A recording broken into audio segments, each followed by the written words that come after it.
नमस्कार, तपाईहरुलाई आज मेरो यस युट्युब च्यानलमा स्वागत छ। म धेरै मोटाएँ भनेर मैले चाहिँ अब एयर फ्रायरमा पकाएर खान्छु भन्ने सोचेर एयर फ्रायर किन्ने विचार गरेँ। डीप फ्राई गरेर खानुभन्दा एयर फ्राई गरेरै खानाहरु खान्छु, हेल्दी हुन्छ भन्ने सोचेर मैले एयर फ्राई किन्ने विचार गरेँ।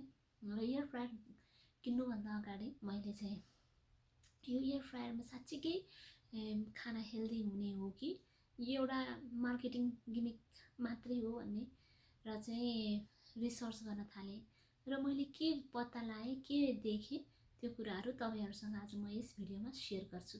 भिडियोलाई अन्तिमसम्म हेरिदिनु होला है त। पहिला सुरुमा बुझौं कि यो एयर फ्रायरमा खानेकुराहरु कसरी चाहिँ पाक्छ, जस कारणले गर्दाखेरि एयर फ्रायरमा पकाएको खानेकुरा र हामीले फ्राई गरेको खानेकुरा चाहिँ उस्तै हुन जान्छ। I mean to say that crisp. त्यो के कसरी चाहिँ त्यस्तो क्रिस्पी हुन जान्छ भन्ने कुरा बुझौं।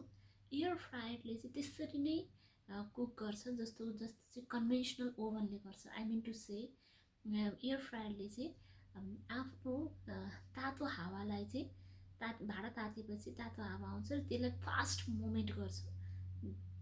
एयर फ्रायरको त्यो बक्स भित्र फास्ट मुभमेन्ट गर्छ र खानालाई पकाउँछ, जस कारणले गर्दाखेरि खाना क्रिस्प हुन्छ।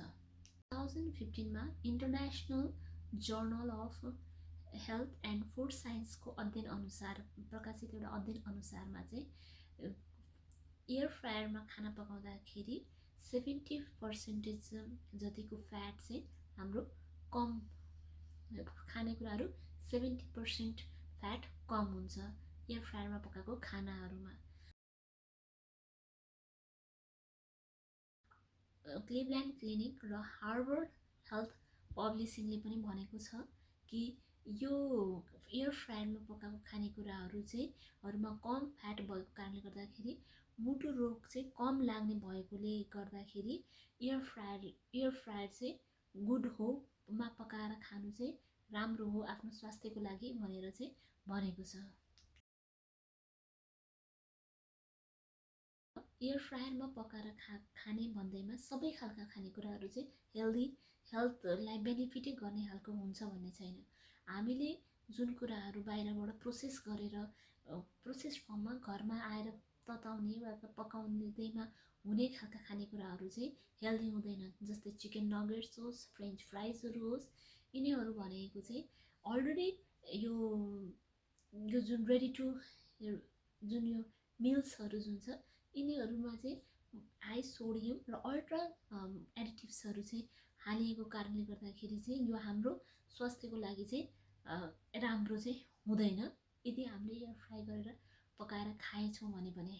स्टार्चयुक्त खानेकुराहरुलाई हामीले 120 डिग्री सेल्सियस भन्दा माथिमा चाहिँ पकायो भनेदेखि वा ब्राउन हुन्जेलसम्म पकायो भनेदेखि त्यहाँ भएको स्टार्च जुन छ त्यो चाहिँ मिलार्ड रिएक्सन भएर एक्रिलअमाइड चाहिँ बनाउँछ। यो एक्रिलअमाइड जनावरहरुमा एक्सपेरिमेन्ट गरेर हेर्दाखेरि क्यान्सर रोग लागेको देखिएको छ। त्यही भएको कारणले गर्दाखेरि चाहिँ यो स्टार्च भएका खानेकुराहरुलाई हामीहरुले धेरै 120 डिग्री सेल्सियस भन्दा माथिमा पकाउनु पनि हुँदैन र ब्राउन हुन्जेल पनि पकाउनु हुँदैन। नत्र भएदेखि यसले हाम्रो क्यान्सरस हामीमा भएको क्यान्सर सेललाई चाहिँ इनिशिएट चाहिँ गर्छ। तपाईहरु मैले त यति पाएँ एयर फ्रायरको बारेमा विषयहरु हेल्दी हो कि हैन भन्ने विषयमा। यदि तपाईहरुलाई यसको बारेमा थप केही जानकारी छ र मैले के भन्न छुटाएको छु भने तलतिर कमेन्टमा भनिदिनु होला र अन्तिमसम्म भिडियो हेरिदिनु भएकोमा धन्यवाद।